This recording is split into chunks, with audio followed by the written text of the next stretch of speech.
Hello, beautiful people of the internet. How are you doing today? My name is Jackie and welcome back to my YouTube channel. Today in this video, I am going to be doing the frustrating books tag. I was tagged by Tori from Hufflepuff Discovery. Thank you so much, Tori. I will link her channel down below. I love her and her videos, so definitely check her out. And this is just a whole tag about things in books that you find frustrating, books that didn't meet your expectations, books that have ugly covers, and other things that might inspire frustration. I'll be honest and say that I did not plan all of my answers out ahead of time before sitting down to film this, so and some of the questions I'm gonna improvise, but let's just get right into this book tag. The first question is, name a book that you predicted would be 5 stars but wasn't, and my first thought for this was The Female of the Species by Mindy McGinnis. This is a really hyped book on BookTube, and I went into this thinking I was going to love it. It has a super awesome concept. This is a young adult book about a girl who murders rapists to finally get some form of justice for their victims, and that immediately intrigued me. This book has one of my favorite first lines. "This is how I kill someone." Immediately grabs your attention, right? It makes you want to keep reading. However, the reason this book was such a disappointment to me is because I think it is much more of a young adult contemporary novel than a thriller novel. I wish that we had focused more on Alex's kills rather than a bland love interest who is just the most boring, generic young adult love interest you can think of. So overall, this was a huge disappointment to me. I was really excited for a thrilling novel that addressed rape culture, and some of it was just a little too young adult cliche for my tastes. I know, unpopular opinion. I can just feel the viewers of this video throwing tomatoes at me in their mind and booing me off the stage, but this was a letdown. And for the next question, I'm going to be talking about another hyped BookTube book that I had very similar feelings about for similar reasons. The question is, what is a book that had a great beginning but an ending that let you down? And for this, I want to talk about Sadie by Courtney Summers. Again, another book. I'm not sure if this is technically young adult or not, but another book with a very similar subject matter that addresses rape culture. Basically, the whole premise of this book is that the main character, Sadie, goes missing after her sister's murder, and she is trying to track down the man who had sexually assaulted her sister in the past and finally make him pay for what he has done. So I was thinking this was going to be a thrilling story that addresses rape culture and sexual assault, and the ending was so open-ended that it made me feel like I had wasted my time reading this. Unpopular opinion, I know, but this book was a huge letdown for me when I read it. I did say at the time that I wanted to give Courtney Summers another shot, and her latest book, The Project, is on my TBR. This is a book that deals with a cult and a sister trying to rescue her sister from the cult. However, I've heard a lot of negative reviews about The Project, so I don't know if I will ever actually check it out or not. The next question is, name a book you own that has a pretty cover but an ugly spine. And the best thing that I could think of looking at my shelves was The Lost Orphan by Stacey Halls. I just read this book a month or two ago, and I purchased this from Thrift Books, I believe it was. So we have this really nice cover, but then when I tried to take the sticker off, I ripped it. You can't really see it because my camera's not focusing. yeah, so there's just a rip there, and it's entirely my fault. I hate when there are stickers on books because I always do a terrible job at taking them off, and this ugliness is my own fault. The next question is, do you have a book series that doesn't match? Maybe some are paperback and some are hardcover. Or maybe the cover designs were changed halfway through the series. Does this bother you? Yes. Yes, this absolutely bothers me, and I hate it. Hate it when publishers do a cover change in the middle of the series, especially when the new cover design is uglier than the original cover design. Let's take, for example, the Amateurs books by Sarah Shepard. I might actually unhaul these at some point because I have no intention to read the third book in the series because the second one was such a disappointment, but here's the first book in the series, and I kind of like this cover. I like it. It's purple. That's cool. And then the second book in the series looks like this. This, in my opinion, was a much better cover style. I kind of liked how the font looked like fingerprints to go with that mystery and investigation theme. And this one, there's a balloon. I don't remember, was there even a balloon in this book? The font is so much more boring. The color is this weird, super light blue that looks more white than blue. I don't like it. This is a serious downgrade. Question 5, is there a book from your youth you can remember parts of but cannot remember the name of or find anywhere? I don't have a series from my childhood that perfectly fits this question because for the most part, I think I remember all the book series I really enjoyed when I was a kid. Maybe there were some that I read that I just have no memory of, but that's not going to help me for this question. The best thing that I can think of is this past week, I went to Disney World for my first post-pandemic vacation, and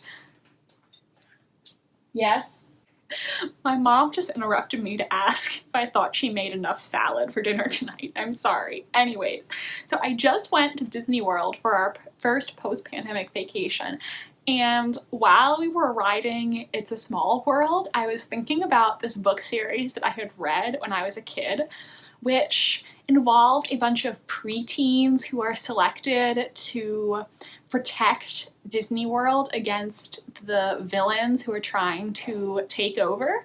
And there's a scene in the book where they're on It's a Small World after dark, and all of the little animatronics come alive and try to attack them, which is just so weird and creepy.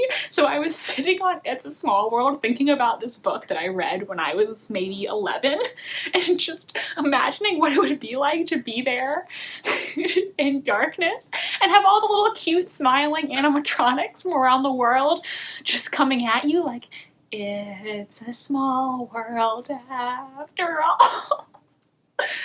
I've probably ruined It's a Small World for all of you guys now, but I was just thinking about this the other day, and I was able to find the name of the series online because I was Googling it, trying to remember what the name of it was. So it's not a perfect answer to this question, but that's the best thing I could think of. And you know, if I have to have that image in my mind of the cute smiling animatronics on It's a Small World turning evil, I think you guys should be cursed with that mental image too. I'm sorry. Question 6, are there any books you're certain you've read but cannot remember anything about? Again, I don't think I have a great answer for this question. I think I would have to say maybe something that I read in school.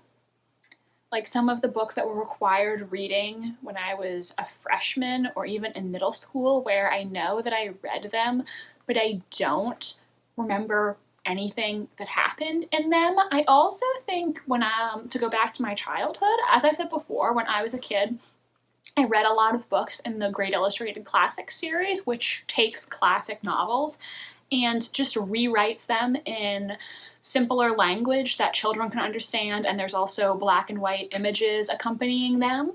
And I read so many books in this series. Pride and Prejudice and Little Women were my favorites, and those are now some of my favorite books of all time.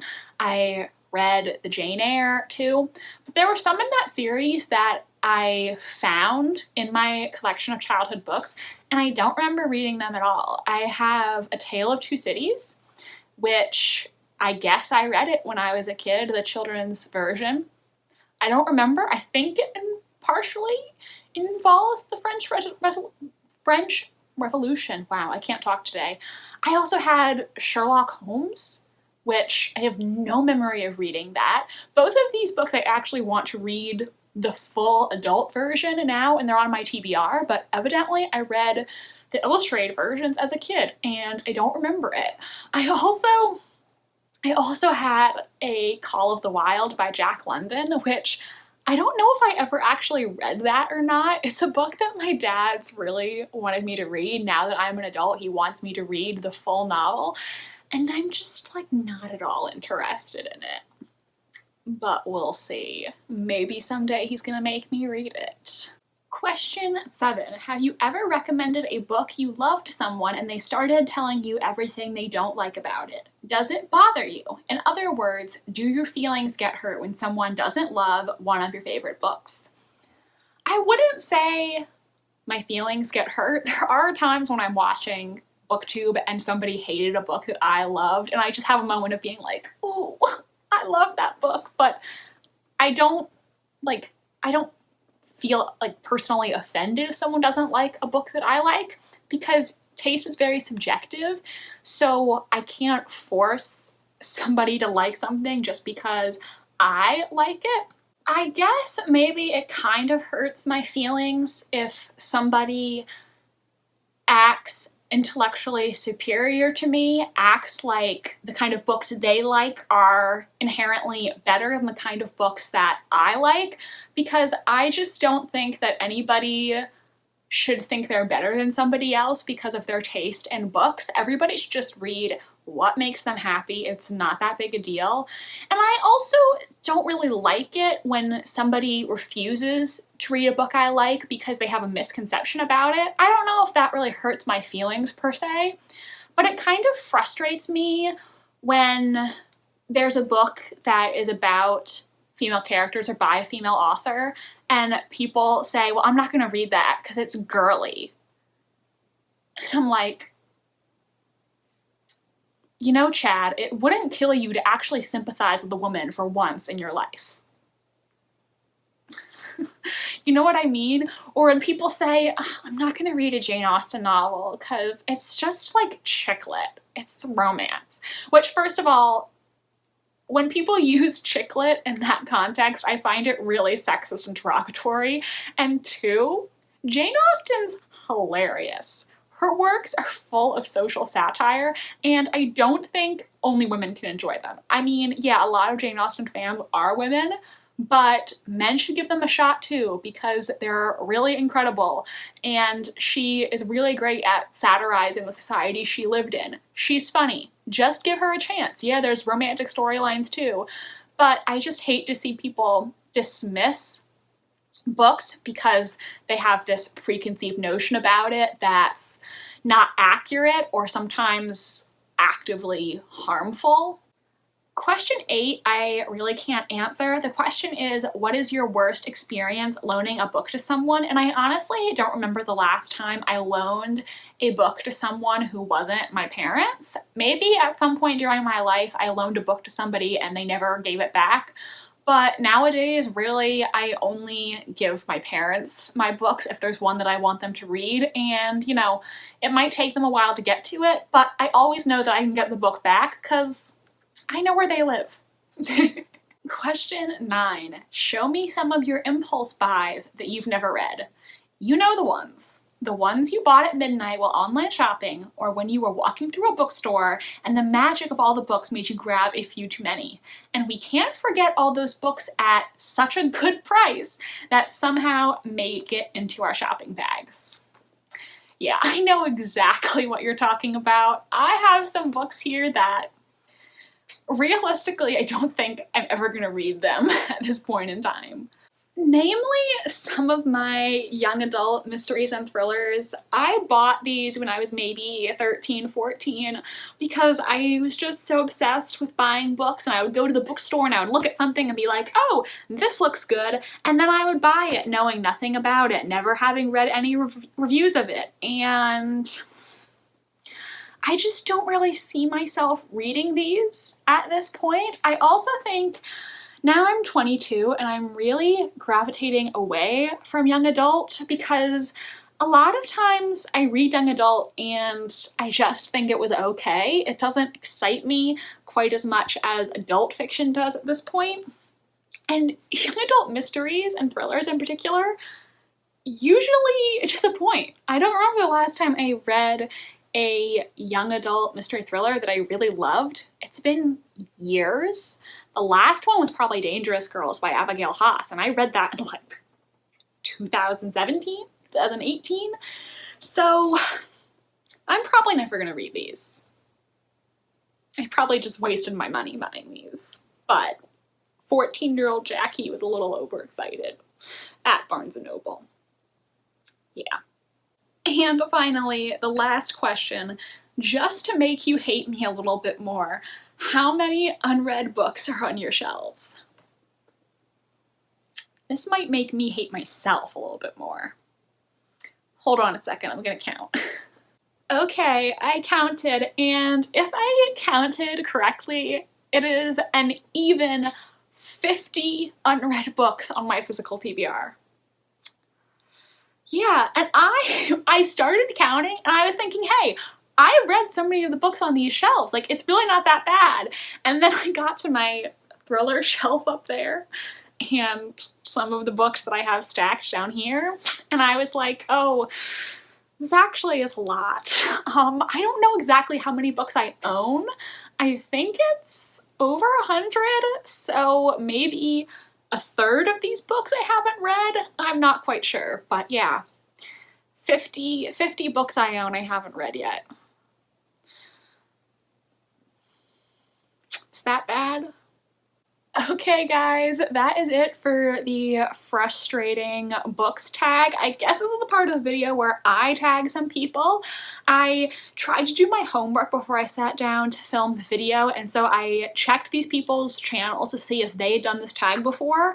I don't think any of them have, but you know, no big deal. Don't feel obligated to do this if you don't want to.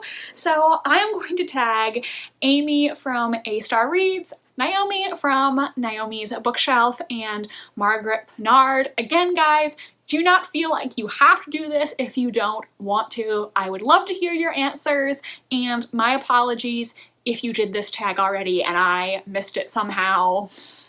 So basically no big deal. Do it if you want, or don't. I won't be offended, I promise.